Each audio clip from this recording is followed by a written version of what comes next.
আসসালামু আলাইকুম আমার প্রিয় ভাই ও বোনেরা বন্ধুরা কেমন আছেন সবাই। আর দেখেন আজকে আমরা চারও পারছিলাম, আর আপনারা কি বলেন গ্রামের ভাষায় জানি না, আমরা কিন্তু ঘুনি বলি। যাই হোক, এখান থেকে আমার আব্বু ঘুনিটা তুলছিল। আসলে আজকে পানি বেশি, যার কারণে মাছ ওঠেনি, অল্প পরিমাণ মাছ উঠেছে। তারপরও দেখবেন ছোট সংসার চলে যাবে যে মাছগুলো উঠেছে। আর আগের দিন দেখিয়েছিলাম এই চারও পেতে অনেক মাছ উঠছিল, আর এখন বৃষ্টি হচ্ছে সব জায়গায়। যাই হোক, মাছ আর ফেলতে তিনি বলেছি আব্বু তুমি উঠিয়ে দাও, সমস্যা নেই, দি কতগুলো হয়। তারপর কিন্তু অনেকগুলো চিংড়ার ঘুষা বলে ছোট ছোট সেইগুলো উঠছিল দেখেন। আর যে মাছগুলো হয়েছিল তাতে আপনার অলরেডি 4 জনের কিন্তু হয়েই যাবে। যে আর আপনার পুঁটি মাছগুলো বড় বড় ছিল। ওখান থেকে এসে আমরা একটু তালের বড়া তৈরি করছিলাম। ফ্রিজে তাল ছিল, আর সেই তাল দিয়ে একটু বড়া তৈরি করেছিলাম। বড়াটা এত ভালো লাগে কি বলবো। আর দুধ দিয়ে যদি আপনারা বড়া খেতে পারেন তাহলে কিন্তু ভালো লাগবে।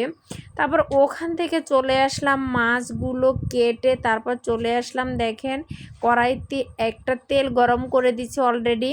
আর মাটির চুলায় রান্না করতেছিলাম আজকে বিকেলবেলা আমি।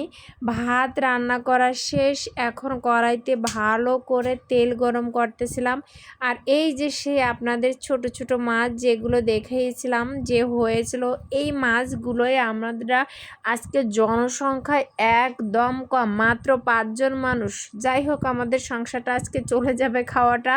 আজকের বড় মাছ বের করলাম না ফ্রিজ থেকে, যে থাক, মাকে বললাম যে ফ্রিজ থেকে মাছ বের করা লাগবে না, এই টাটকা মাছগুলো দিয়ে রান্না করে অল্প, তাহলে কি হয়েছে, সমস্যা নেই।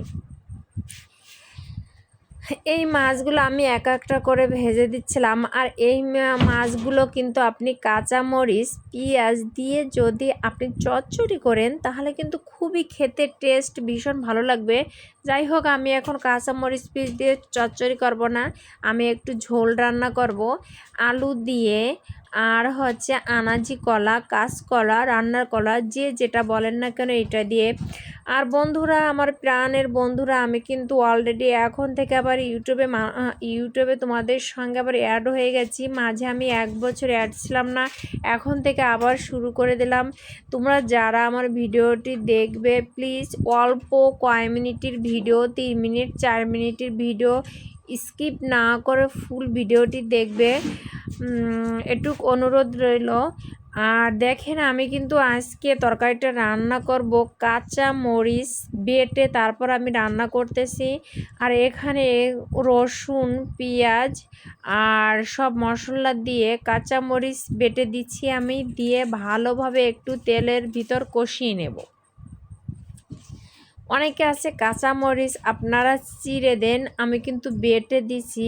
আর বেটে দিলে কাঁচামরিচ ভালো হয়, কালারটা হয়তো শুকনা মরিচের কালার হয় না, লাল লাল, কিন্তু এই কাঁচামরিচ বেটে তরকারি খেলে কিন্তু খুবই ভালো লাগে। আর এখানে দেখেন একটা করলাও দিয়েছি, কারণ আমার আব্বু খুব করলা পছন্দ করে। আর আমি কিন্তু পুঁই শাকের আগা দিয়েছি, যেটা বলে কচি ডগা। আর এটাকে আমি মাঝে মাঝে এরকম ঝোলের ভিতর রান্না করে খেয়ে থাকি, আমার কাছে খুবই ভালো লাগে। কার কাছে কেমন লাগে জানি না, অনেকে হয়তো বলবেন যে এখানে কাঁচামরিচে হলুদ কম হয়েছে। না, এটা রান্না করলে অবশ্যই ফেভারিট কালারটা চলে আসবে। আর আমি এই মশলার ভিতর কিন্তু আমার তরকারিটা ঢেলে দিয়েছি, ঢেলে দিয়ে ভালোভাবে একটু হালকাভাবে একটু কষিয়ে নেব, তারপর কিন্তু আমি পানি দেব। পানি দিয়ে কষানো হয়ে গেলে কিন্তু আমি এখানে ঝোলের পানি দিয়ে দিচ্ছি। আর এত পরিমাণটা আমি রাখবো যাতে আমার কলায় কিন্তু আপনার ঝোল টেনে যায়। আপনি যতই রাখেন না কেন, তাহলে ফাইনালি এই দেখেন আমার কতটুকু তরকারি হয়েছে, কালারটা কেমন হয়েছে। কাঁচা মরিচের তরকারি অবশ্যই আপনারা সবাই কমেন্টে জানাবেন। আর এত সুন্দর লাগছে। তারপর থেকে চলে আসলাম আমাদের গাছের পাকা আম, দেখেন একদম গাছের পাকা আম, কত সুন্দর, বাজার থেকে কিনলে কত ভেজাল, আর আমরা গাছ থেকে পাকা আম পারলাম। যাই হোক, একটু পোকা হয়েছে, সমস্যা নেই, ভালো থাকবেন সবাই।